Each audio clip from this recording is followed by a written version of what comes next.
Hello, it's Andrew DeFranza, and I'm at Turtle Creek in Beverly. As you can see, 401 Essex Street.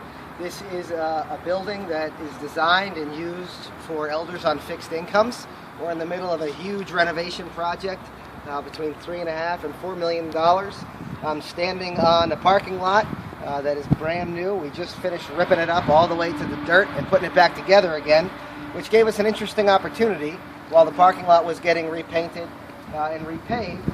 Is we were changing the lines, and so in that process we went ahead and changed our labeling here for what have been known traditionally as the handicap spaces. So I wanted to show you that.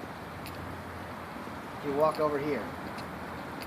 So usually, as you know, there is a placard, a sign, and some kind of painting on the ground that shows that this space is designated for somebody with a handicap placard in their car. And those traditional drawings have been fairly stiff. And there's an interesting group that has come up with a new design, which you see here. And this is what is known as the accessible icon. If you're interested in it, you can check it out at accessibleicon.org. And this was designed by a couple of people, Sarah Hendren and my friend Dr. Brian Glennie. And they were involved to design this together, and their intent was to make it a more human, centered, and energetic design that showed that folks that might have mobility impairments were still people that were active, people that were smart, people that were in charge of their own destiny, that were in charge of their own decisions.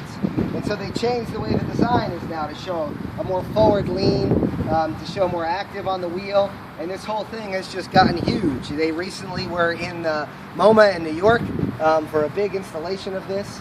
They've given the icon to a group out of Malden known as Triangle Incorporated that works specifically as an advocate for people with disabilities. They've been involved with my friend Tim Ferguson-Sauter at Gordon College and pushing it there at Gordon College, and it's really become somewhat of a worldwide phenomenon going all over the place. So we wanted to get involved and in on the action while we were changing our parking lot in a building that has a lot of people with mobility impairments, so that this icon would be in an affordable housing complex for elders.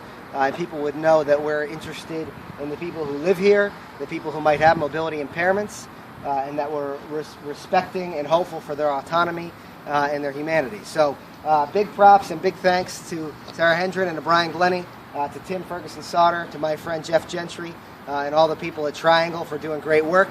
We're glad to be partnering with you here at Turtle Creek, and we're glad to have the accessible icon at 401 Essex Street in Beverly, Massachusetts. Thank you for doing it, and thank you for working with us. Have a great day.